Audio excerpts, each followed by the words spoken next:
பிரியமானவர்களே, ஆண்டவரும் அருமை இரட்சகருமாக இருக்கிற இயேசு கிறிஸ்துவின் இனிய நாமத்தினாலே நல்ல காலை பொழுதிலே உங்களை சந்திப்பதிலே அதிகமாய் நான் மகிழ்ச்சி அடைகிறேன். இந்த நாள் முழுவதுமாக நீங்கள் செய்கிற எல்லா காரியத்திலையும் கர்த்தருடைய கரம் உங்களோடு கூட இருந்து உங்களை நடத்துவதாக.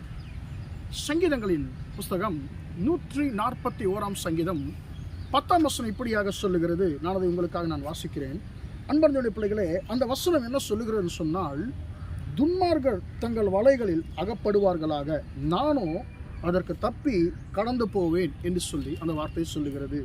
துன்மார்கர் தங்கள் கண்ணிகளில் அகப்படுவார்களாக, வலைகளில் அகப்படுவார்களாக, நானோ அதற்கு தப்பி கடந்து போவேன் என்று சொல்லி வார்த்தை சொல்லுகிறது. அன்பான தேவனுடைய பிள்ளைகளே, பல வருஷங்களுக்கு முன்பதாக ஒரு பட்டணத்திலே உயிர் நண்பர்கள் 2 பேர் வாழ்ந்து வந்தார்கள். அவர்கள் 2 பேருமே சிறு வயதிலிருந்தே அவர்கள் ஒன்றாய் படித்தவர்கள், ஒன்றாய் எல்லா விஷயத்திலையும் ஒன்றாக அவர்கள் இருந்தவர்கள்.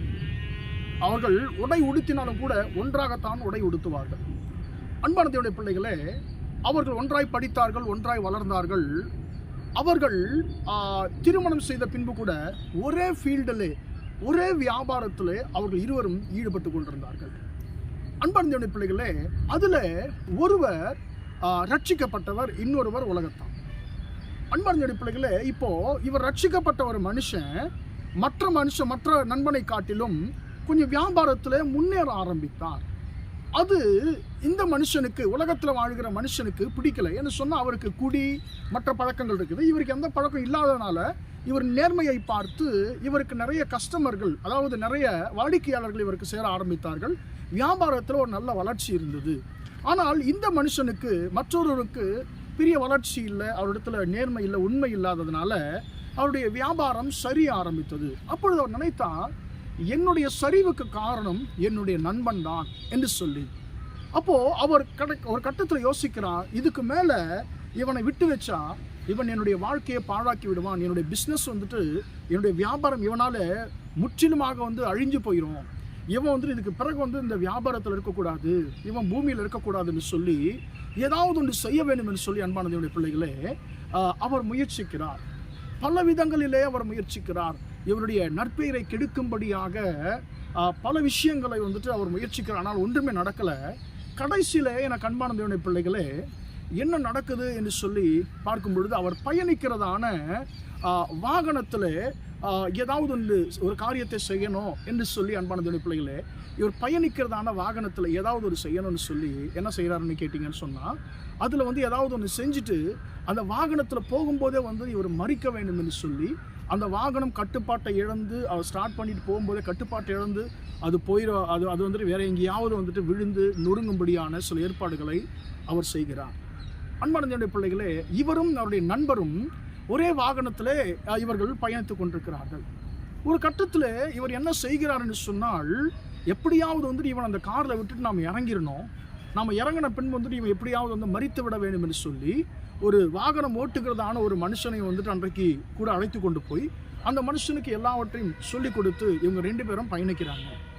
அன்பான தேவனுடைய பிள்ளைகளே, இவர் நினைக்கிறார், தன்னுடைய நண்பனை எப்படியாவது அழித்து விட வேண்டும் என்று சொல்லி நினைக்கிறார். அன்பான தேவனுடைய பிள்ளைகளே, என்ன பிளான்னு கேட்டீங்கன்னு சொன்னால், ஒரு இடத்துல போன உடனே வண்டியை நிறுத்திட்டு என்ன செய்யணும்னு கேட்டால், இவங்க 2 பேரும், அதாவது ஓட்டுநரும் இந்த மனுஷனை இறங்கிடணும். அவர் எப்படியாவது ஒரு மலையில் கொண்டு போயிட்டு அவர் ஏதாவது ஒரு மரத்தில் நம்ம முட்டை வச்சு நம்ம சாகடிக்கணும், காரை ஸ்டார்ட் பண்ணிட்டுன்னு சொல்லி அவர்கள் நிறைய பிளானை பண்ணுறாங்க. ஏன்னா அன்பான தேவனுடைய பிள்ளைகளே, என்ன நடந்ததுன்னு கேட்டிங்கன்னு சொன்னால், ஒரு கட்டத்தில் வரும்பொழுது இந்த டிரைவர் என்ன பண்ணுறாருன்னு கேட்டிங்கன்னு சொன்னால், தூங்கிட்டு அப்படியே வண்டி ஓட்டுறாரு. இவருக்கு தெரியல. அதே நேரத்தில் இவரும் தூங்கிட்டு இருக்கிறாரு. இந்த ரட்சிக்கப்பட்ட ஒரு மனுஷன் மட்டும் என்ன செய்கிறாருன்னு கேட்டிங்கன்னு சொன்னால், அவர் தூங்காமல் இருக்கிறாரு. இவர்கள் யோசிக்கவே இல்லை. ஒரு மரத்தில் போயிட்டு என்னாச்சுன்னா, அதே மாதிரி மரத்தில் அந்த வாகனம் முட்டிடுச்சு. முட்டின உடனே 3 பேருக்குமே காயங்கள். அன்பான தேவனுடைய பிள்ளைகளே, வாகனத்தை ஓட்டுகிறவரும் மற்றவரும் மரித்து போனார்கள். அந்த ரட்சிக்கப்பட்ட ஒரு மனுஷனை மட்டும் ஆண்டவர் லேசான காயங்களோடு கூட பாதுகாத்தார். அன்பான தேவனுடைய பிள்ளைகளே, நான் என்ன சொல்ல வருகிறேன்னு சொன்னால், உங்களுக்கு விரோதமாய் துன்மார்கள் வெட்டுகிறதான வலைகளிலே அவர்களே விழப்பண்ணும்படியாய் கர்த்தர் செய்வார். அன்பான தேவனுடைய பிள்ளைகளே, இந்த மனுஷன் எந்த ஒரு தப்பும் செய்யல. இவர் நேர்மையா இருந்தார். இந்த நேர்மை நிமித்தமாக இவருடைய வளர்ச்சியை பார்த்து உயிர் நண்பனே பொறாமைப்பட்டான். அவர் எப்படியாவது அழித்து விட வேண்டும் என்று சொல்லி நினைத்தார். ஆனால் அவர் வெட்டின குழியிலே, அவர் வீழ்த்த வலையிலே அவரே விழுந்து போனார்.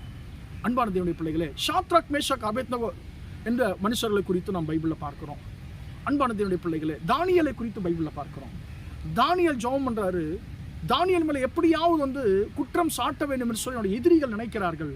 ஆனால் எல்லாவற்றிலையும் தானியேல் நேர்மையா இருக்கிறார். கடைசியில இவன் தேவனை குறித்த விஷயத்துல தான் இவனை குற்றம் கண்டுபிடிக்க முடியும் என்று சொல்லி ஒரு சட்டத்தை ராஜாவினால போட வைத்து, உண்மை தவிர யாரும் வணங்கக்கூடாதுன்னு சொல்லி, அப்படி வணங்கினா சிங்ககபில போட வேண்டும் சொல்லி சட்டத்தை போட வைத்து அதில் தானியேலை சிக்க வைக்கிறார்கள். தானியேல் சிங்ககபிலையும் போடப்படுகிறார். ஆனால் கர்த்தர் அவரை பாதுகாக்கிறார். அன்பான தேவனுடைய பிள்ளைகளை, கடைசியில் என்ன நடந்தது?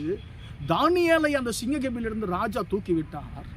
எந்த மனுஷர்கள் இந்த திட்டத்தை தீட்டினார்களோ கடைசியில அவர்களே அந்த சிங்ககபிலே போடப்பட்டு முற்றிலுமாய் அழிந்து போனார்கள். அவர்கள் விரித்த வலையிலே அவர்களே சிக்கிக்கொண்டு அழிந்து போனார்கள்.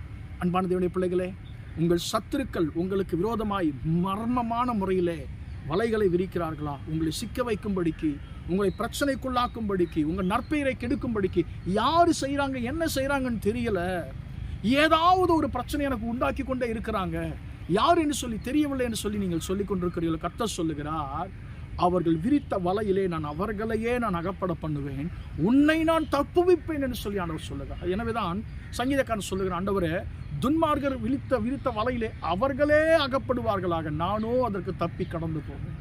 உங்களையும் கர்த்தர் எல்லா மனுஷருடைய சூழ்ச்சிகளுக்கும் கர்த்தர் தப்பித்து போக பண்ணுவார். ஜெபிப்போமா? இரக்கமுள்ள தகப்பனே, உம்மை நன்றியோடு துதிக்கிறோம், ஸ்தோத்திரிக்கிறோம். இம்மட்டுமாக இந்த வார்த்தைகளை கேட்ட உம்முடைய பிள்ளைகளை கர்த்தர் நீர் ஆசீர்வதிக்கும்படியாக சொல்லிக்கிறேன்.